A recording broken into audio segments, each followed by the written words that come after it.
complicated for casual dinners and movies. I had a demon inside me I needed to expel. That took precedence over keeping up the task of waxing my legs and dyeing my roots. Sister Ophelia reached up and tugged a length of my hair, which, by the way, I'd been growing out, and now was well past my collarbone. A pity. I'd bet a looker like you would have a full dance card by the end of the night. Sister Ophelia knew most everything about my jaded past, from my hasty departure from St. Aloysius by the Sea, minus the details about my demon, of course, to my faltering faith. I'd met her when we'd volunteered to do some neighborhood community service, and both Coop and I liked her almost immediately. We shared a love of crime dramas. Her particular favorite was repeats of unsolved mysteries and mystery shows, and it didn't hurt that she was funny and quick-witted and the first to offer you a hug when you'd had a bad day. She didn't seem to mind that I'd left the convent. She hadn't even pried when I didn't give her an explanation for leaving. She'd simply said, whatever my reasons, it was clear my heart was in the right place.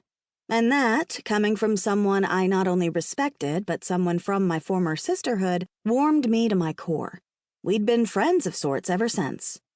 Something else to note? During the course of our budding friendship, one I'd entered hesitantly because she was, after all, blessed by the Holy Spirit and a vessel for the spiritual world, Sister Ophelia hadn't once sensed the demon in me.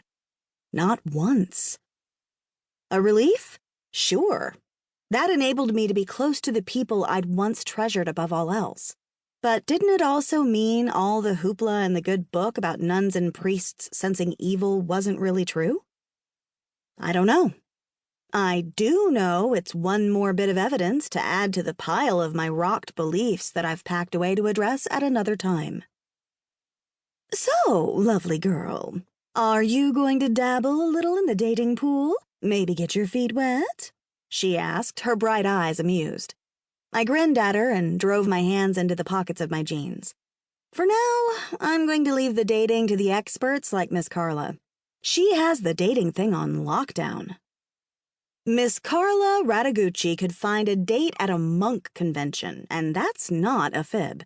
She had this charisma, this something that made men flock to her like a medium-rare ribeye. Sister Ophelia frowned in clear disapproval, folding her hands together in a fist.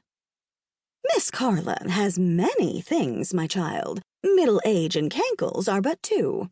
Shall I go on? She asked dryly. I fought an unladylike snort. It wasn't kind to gossip, but what Sister Ophelia said was partially true. Miss Carla was definitely middle-aged, and she definitely dressed in a manner that had created controversy every Sunday since I'd begun attending services a couple of months ago. You always knew when Miss Carla entered and took a spot in one of the pews due to the ripple of sound from the other parishioners.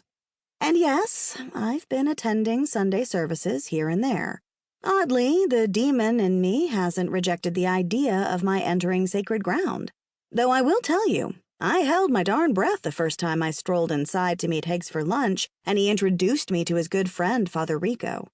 That I didn't burst into flames when I shook his hand was a good sign. A good sign indeed. That Coop didn't either? The best sign ever, because ironically, my Coop loved the church and all the people in it. So far, she'd debunked every myth about demons I'd ever been taught.